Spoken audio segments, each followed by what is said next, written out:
Hello and good morning friends, welcome to the CEC-UGC live lecture. Dear friends, with our ongoing series on history of English literature, so far we have conducted numerous sessions, and under the sessions we have tried to understand the various aspects. Dear friends, as you know, in our previous session we talked on modern novels, and we have covered the early phase. We would be discussing on a later phase today, though some of the portion in the early phase was left, which will also be covered today. But specifically, today's lecture is based on later phase of a modern novel.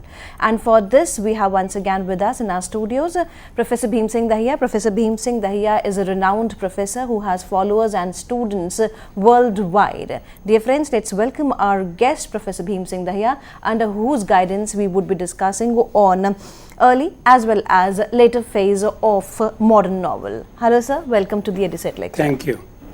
Well, in this lecture, we shall continue the story of the modern novel, which is a long story, of course. We have already done 3 pairs of novelists, and each one had her own, theory of the novel, and then created different kinds of novel.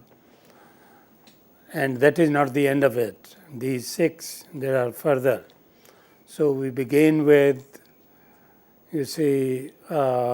Conrad and James, then Ford and Foster, and then Virginia Woolf and James Joyce. These 6 we have covered, and we have seen how all these 6 explore different area of literature and come out with different theory of literature. So in this very sequence, we have one above all, in fact, D.H. Lawrence. He was a phenomenon of his own kind. You can't really group him with anyone. And he wrote more novels than anyone else did. And new kind of ideas, new kind of novel. He had a philosophy of his own about what is man, what is woman, what is their relationship. He had very radical sort of ideas which annoyed a lot of people, and he had to face the music for that. But then he stuck to his ideas, and he expresses those ideas in his novels. He did write some of the non-fiction books also, but then largely novels, and a very large number. To mention just a few, his years was, he was born 1885 and lived up to 1930, so not very long, just 45 years. But even during these 45 years, he wrote so much. His famous novels, the trilogy or tetralogy, in fact, there are 4 novels, Sons and Lovers, that is 1913, first in the sequence. Then The Rainbow, 1915, Women in Love, 1920. So it's a trilogy. Trilogy is 3 novels with a sort of sequence, with a continuity. So quite often it is the same story continues, and then there are common characters. That's why it is called a trilogy. So the 3 put together make one whole. So these 3 novels, Sons and Lovers, The Rainbow, and Women in Love, these 3 constitute a trilogy. And this trilogy made Lawrence famous, particularly Women in Love. So, and Sons and Lovers, both. A new kind of novelist, very daring, writing of things which were never dreamed of during the Victorian age. So that is what happens when the boundaries are removed, or you are allowed to scale the boundaries. Then so many adventurers come and do it. So after the Victorian age, when we reach the modern, these boundaries get removed. There are no walls. So obviously, a lot of people feel a sense of freedom, that they could do anything, they could write anything they like. That is why there is sprouting of such a large number of writers suddenly during the 1920s, the first decades of the 20th century. The whole, gamut of writing that came out would overwhelm all the rest that was written before. And as we have seen, very different kinds of writers, one from the other. And D.H. Lawrence was very, very different from all the rest. So his ideas were partly primitive. He thought man and woman, they are natural beings like animals. And whatever science or technology might do, whatever progress humankind or mankind may make in the different disciplines of knowledge, it cannot get over its past, its primitive origin, and therefore that primitivism will continue to dominate human behavior. That's how Lawrence thought. And on the same pattern, he wrote these novels without inhibition. Man-woman relationship, very openly, all kinds, including the sexual, which annoyed, as I said, many people. But then he continued, despite the social boycott, so to say. And he was almost an outcast for the Englishmen. And yet he continued writing in his own vein. So these are his famous novels. Then there are more, like The Plumed Serpent is another, 1926. And the most famous or notorious was Lady Chatterley's Lover. It was in this novel that he talks more frankly and openly about man-woman relationship and their animal nature and their animal, habits. This came out in 1928. So popular, readers would obviously take to such a novel. And it was this one which made Lawrence notorious all the world over, that here is someone who is not afraid of anybody and writing such stuff. He also wrote Fantasia of the Unconscious, 1922. Fantasia of the Unconscious was more of a philosophic book, theoretical. So he writes about, just as Freud had done, what is the conscious and the unconscious, and how in the unconscious there is the world of fantasy. So all that he does there in that book. So a variety of book and large number of books, and variety also because even in the locations, some of his books are located in Africa, some in America, rest in Europe, and even other remote places. So he could do all that because he knew all that. He had the experience. So he has the widest canvas among the novelists, modern, his contemporaries included. So in this wide canvas, you have a variety of fiction.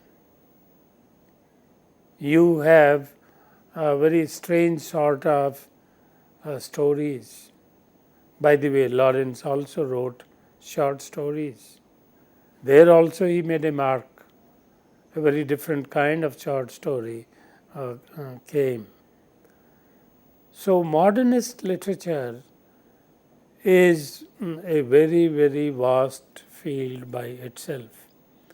All fiction of the earlier centuries put together, 3-4 centuries, and these 40, 50 years on the other hand, you see, they have much more to show than the earlier centuries put together. So it was such a opening up of the vast field of fiction and a variety. As we have done so many more remain. And novel did not remain one kind of form until the end of the Victorian age or end of the 19th century. More or less, it was one form, one style, one structure. You may go back to the 17th century when novel began, and right up to the end of the 19th, all those 3 centuries, there is a continuity and there is some sort of static form, style, structure which continues. But suddenly when the 20th century comes, you find the gates opened up and new and newer writings, experiments, ideas, all coming up. And such a large number of writers, and many of them significant. We are considering only the significant ones. So Lawrence stands out as a separate category altogether. You cannot group them with any other novelist of the time. That's why I kept him out of those twins. The others could be combined. James and Conrad very easily constitute one kind of novel. Similarly, Ford and Foster, another form of the novel, very similar. And then James Joyce and Virginia Woolf, again sharing many of the trends of new literature. But Lawrence stands out, separate. You cannot really group him with anyone, doesn't share things with anyone else. So individualistic and remarkable in his own right, with new ideas, not sharing with anyone. So, that is what D.H. Lawrence was like. Now, there are other kinds of novels also. Now we have, so to say, the later phase of the novel and different kind of novelists which were never there before. For example, H.G. Wells. H.G. Wells, 1866 to 1946, full 80 years. He was more of an intellectual, more of an essayist than a creative writer in fiction, not a novelist in the traditional sense. So now you have this separate category of the novel coming up in the 20th century. We will call it the novel of ideas. So H.G. Wells was one of those novelists who are grouped under the title The Novel of Ideas. So he is a novelist of ideas. And in this, The Time Machine, for example, which came out in 1895, he shows how the machine is going to dominate mankind, our life in future, means 20th century, which has been proved. And you would recall, before H.G. Wells, a similar kind of book had been written by Mary Shelley, Frankenstein. So Frankenstein was the first of this kind, where you show the dangers of taking to machine life, that man is getting more and more addicted to the life of machine, and there is no end to the production of technology that has come out in the 20th century. So more and more of machine, less and less of humanity, means the human concerns, because after all, machine will impose its own nature on man. So there is more and more mechanization of our life, even our habits, our thoughts, our feelings. So in the process, more and more the machine comes to dominate, more and more mechanical we become, and less and less human we become in our behavior. So that is what has happened. And this is what Shelley had shown in Frankenstein, and this is what H.G. Wells shows in The Time Machine. That now it is the time of the machine, and that will rule the world, our life, modern life, and we have seen how it is doing. So great novel in its own way, and a new kind of novel, the novel of ideas. Earlier, ideas were not dominant in the novel. Of course, no writing is without ideas, but it is a question of what is predominant, whether it is just a life story or a set of ideas which are being prioritized. So H.G. Wells, like Mary Shelley, is prioritizing an idea about the dominance of machine and its implications, what it would do to mankind and life as a whole.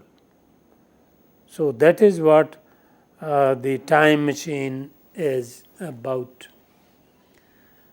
Another novel he did after so many years, imagine, after 1895, 1933, 38 years after, The Shape of Things to Come. So future again, what kind of life is to come in the next century, in the next 100 years? And he shows a very grim picture, a frightening one, where man will become a total prisoner to machine. And it is the machine which will dictate things. So H.G. Wells was a man of ideas who seriously thought about human life in his time and human life in the time to come. Where are we going? Where is it leading us to, this machine that we have invented? And there is no end to it. One machine leads to another and yet another. So the chain never ends. Man is happy with inventing. Of course, it speaks a great deal of man and his mind, which has unlimited energy, unlimited resource of creation. New and newer ideas come out of it. So that also is wonderful in its own way. But at the same time, without direction, without definite target, where are we going? That becomes problematic. And that gray area, the darkness that is there at the end of it, the tunnel, in a way, it's a life through the tunnel. And you don't know where we shall go out or come out of the tunnel. So it is these ideas that H.G. Wells writes about in his books. So here is a new kind of fiction, which is less fiction and more ideas. So very much like the essay rather than fiction.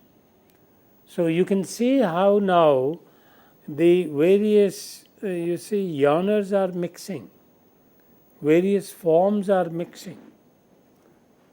So the essay and the novel, novel and drama, drama and poetry, and above all criticism, which penetrates all of these alike.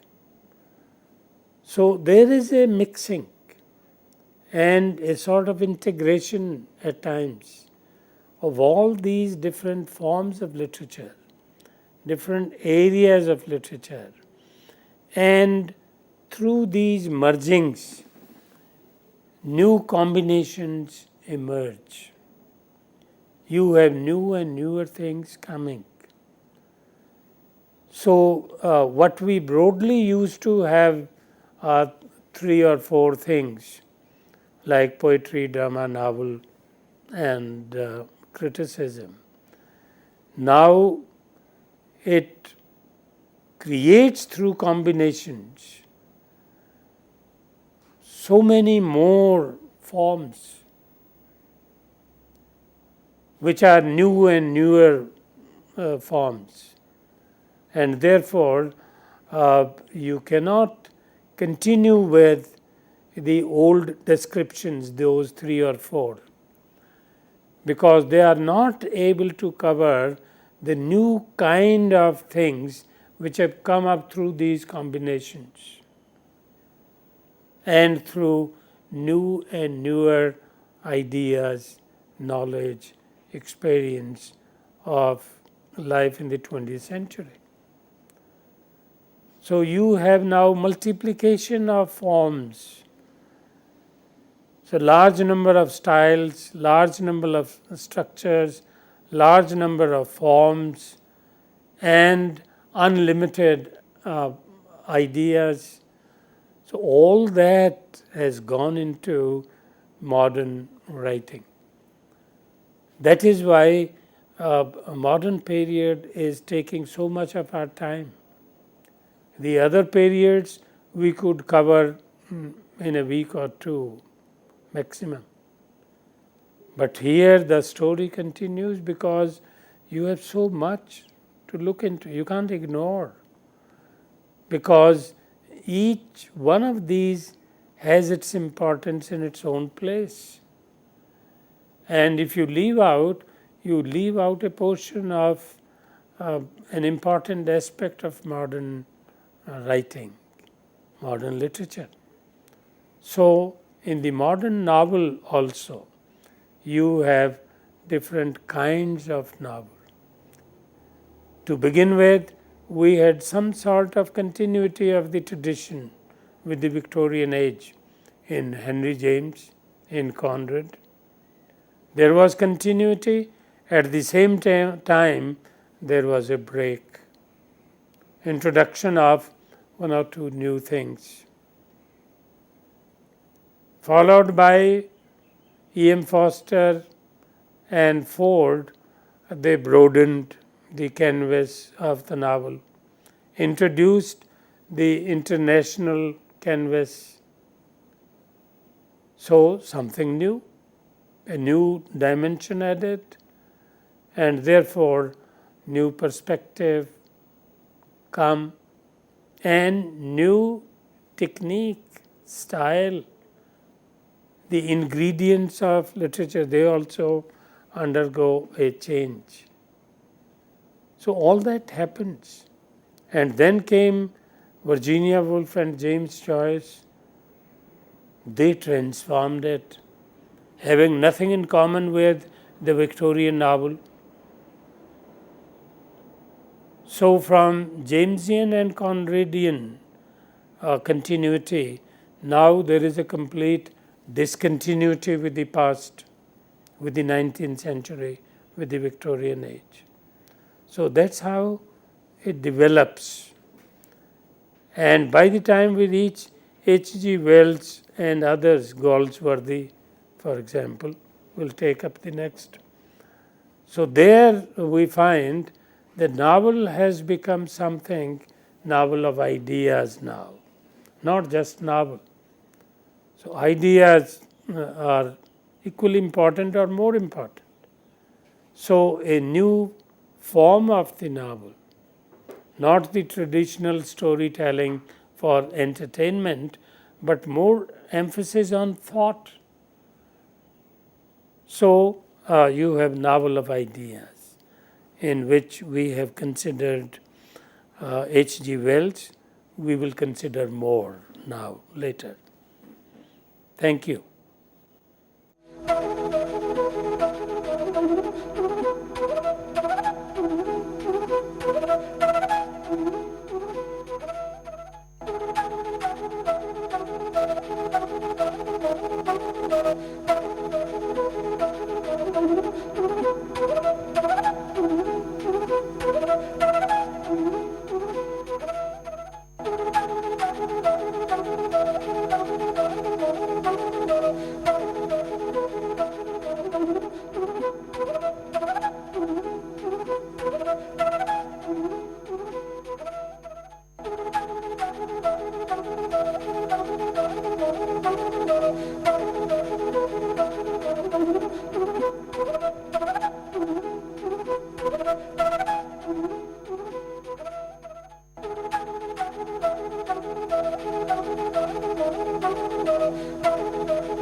Well, to resume the story of the modern novel, which, as I said, is a long one, and I gave you the reasons. In this new and different form of the novel of ideas, we have next to H.G. Wells, Aldous Huxley. Huxley family, the famous family of scientists. And Aldous Huxley belonged to the same family. 1894, 1963. Scientific mind, an intellectual more than a storyteller, not an entertainer. Serious ideas. And he wrote a novel called Brave New World, 1932, in which, like H.G. Wells and like Mary Shelley, he also looks into future and shows how life is going to become in the 20th century. More and more mechanized, completely mechanized, in fact, and man losing in the process his inherited humanity. This was a frightening thought, but he wrote that. And he says later that when I wrote in 1932, I had thought I was being rather fantastic. I was saying things which may never come true. It may be just my fantasy, my idle thoughts. But in 1953, he found that whatever he had predicted, projected in Brave New World, had come true. And the Brave New World he calls this one, 20th century. And he says, in 20 years, all that I had predicted came true. He says, I had not believed myself that this could happen, but it did happen. And that made him to write another novel called Brave New World Revisited. Because now he felt assured, he felt confident that his line of thought was not wrong. And mankind is on that suicidal path which he had predicted. And how humanity is going to completely wipe out what we call human and become totally mechanized. So the idea that began with Mary Shelley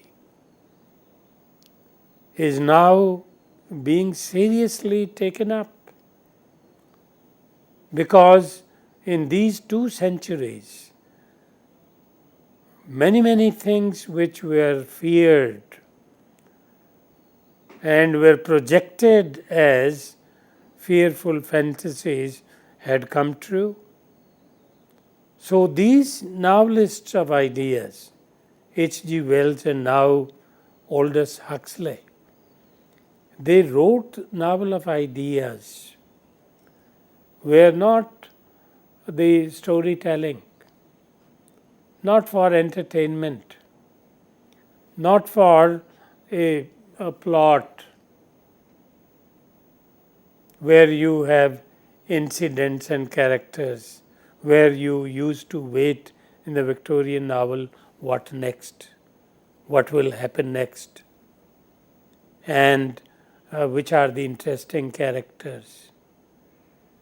Now the focus is shifted from the incident and the character to the idea. So ideas take the primacy.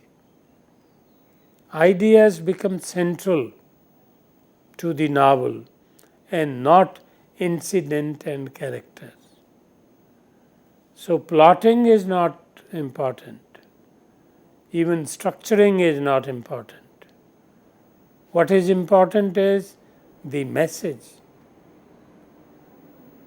What is being said? So you have to seriously engage yourself with the thought, with the ideas, and we have to look into those ideas. You have to relate them to your own life and the life around that you see. So this is what Aldous Huxley did, and he being from the family of famous scientists who wrote so much about modern science. So he knew both science and literature, history and the present day world. So he wrote these famous novels. The earlier one was Point Counterpoint. You can see from the title, it is not a traditional sort of title. Here, what is important is like an argument. Point, counterpoint. You say one thing and you say the opposite. So there is a debate, there is a discussion. So Point, Counterpoint, 1928, Huxley wrote, and then Brave New World, and then Brave New World revisited, first in 1932, second in 1953. So he remains one of the important writers of this phase, the modern novel. And as I said, along with H.G. Wells, gave a new kind of novel which we call novel of ideas. In the same group, with slight difference, we have George Orwell, 1903-1950. George Orwell. George Orwell was more political among these novelists of the modern phase. And he was particularly against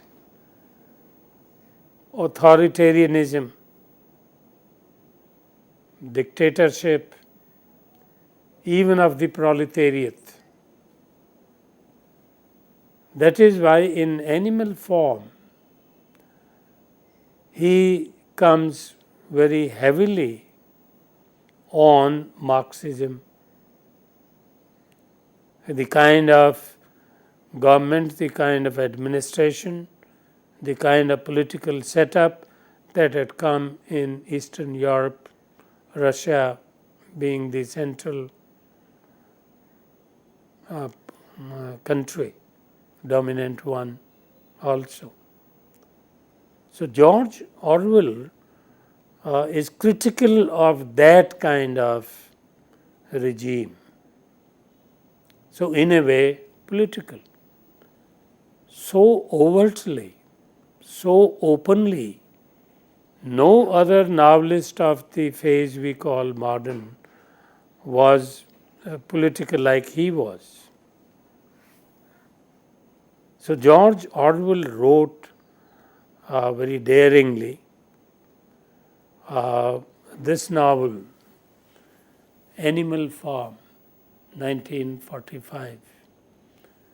The date is important because 1945, the Second World War ends. And the war was a result of what was going on in the 30s and 20s. These experiments in politics also of Marxism and so on. So Orwell is critical of all that. And along with this animal form, he deliberately gives it the title Animal Form. Although the story in the animal form is about us, mankind, humans.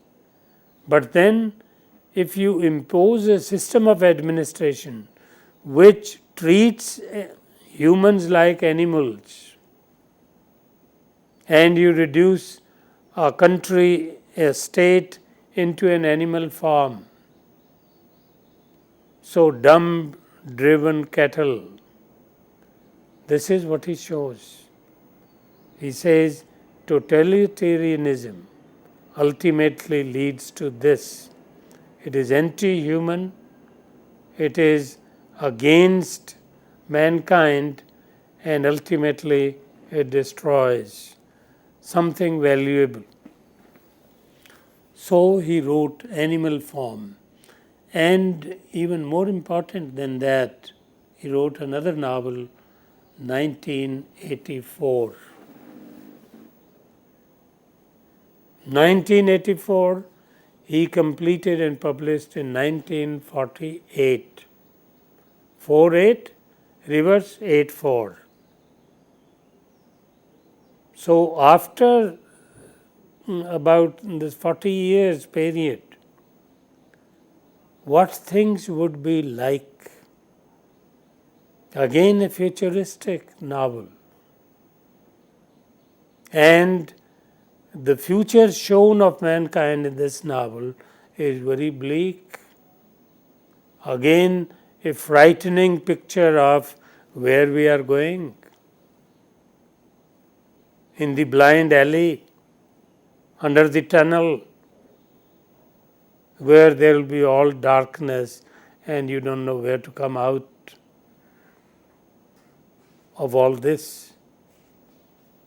So 1984, again a political novel, and again a heavy criticism of the totalitarianism, of a new sort of dictatorship, new sort of monarchism, which is much more stringent than the older form. So he was critical of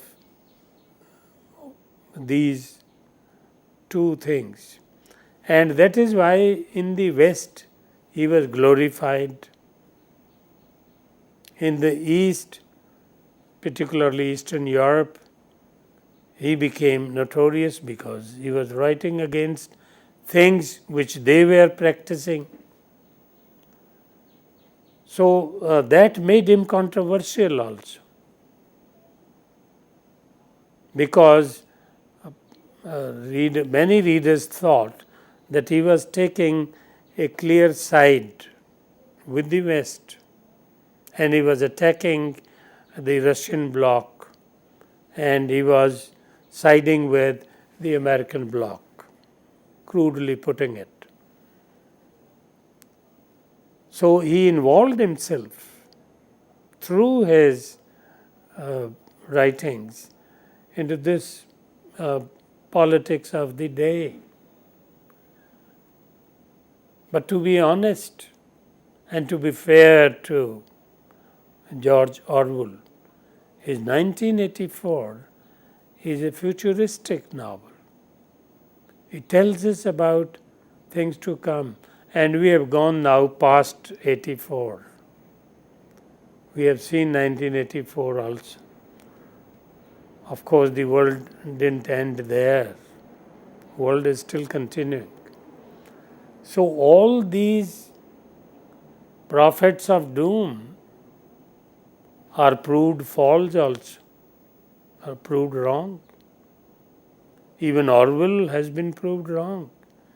No doubt there have been 2 world wars and there were stages of fear of total destruction of life, of mankind. And yet we are continuing. In America, someone had written a play by the skin of our teeth. I am reminded of that. In that play, he shows that mankind has a very strong instinct for survival.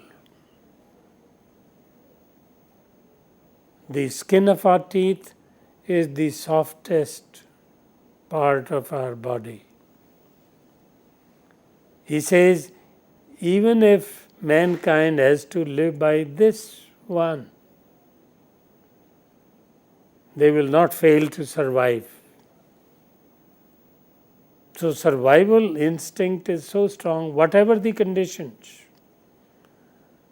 whatever the dark days you are passing through, ultimately you will manage to survive.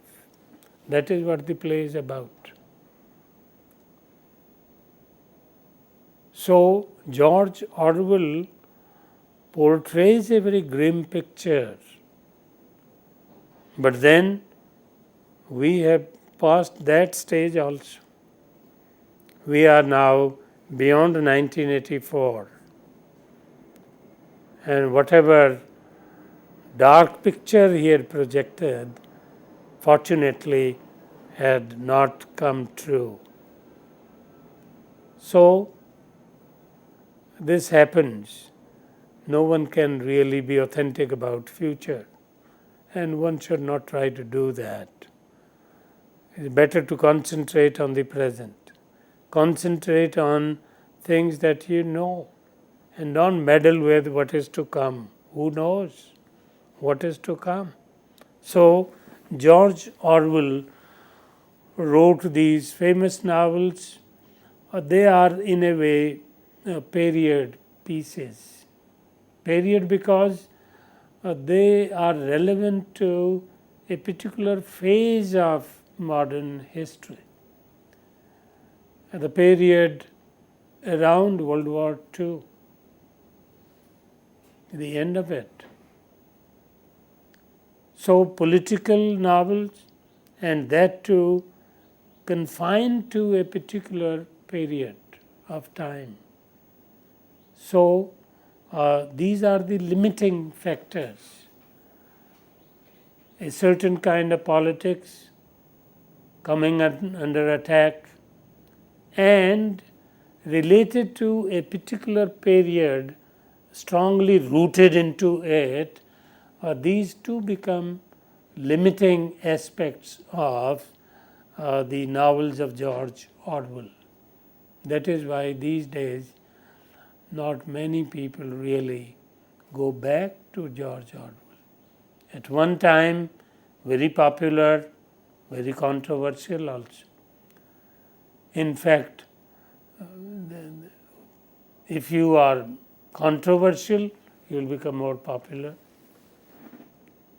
Some of the novelists, some of the writers deliberately create some controversy. Salman Rushdie is very good at that. He will keep creating one thing or the other in his novels. And those controversies make him known all over the world. He is read by more people than any other writer. Whether he is a great novelist is a different matter. I may not rate him that high. But then the very fact of, the very element of controversy helps him. So sometimes it becomes a deliberate trick. Sometimes it is designed. Of course, it was not thought of as a part of literature that you introduce these tricks. Anyway, that's by the way. Well, that brings us to another novelist called J.B. Priestley, Priestley, 1894 and 1984. So 1984 continues to be an important year. 1894 he was born, died in 1984, full 90 years. He is known by these two novels in particular. One is The Good Companions, which came out in 1929, and second, Angel Pavement, 1930. Well, 1929, 1930, you would recall 1929 is important because of the Wall Street crash. Wall Street is where you have the business of the world going on in New York. That place is called the Wall Street. There the business of the world plays its role and dominates the whole world. So in 1929 there was a crash. The Western economy crashed, it failed, and there was misery all over Europe or the Western world. The Eastern Europe was not affected because they followed there the Marxist economy, not the liberal economy, capitalist economy.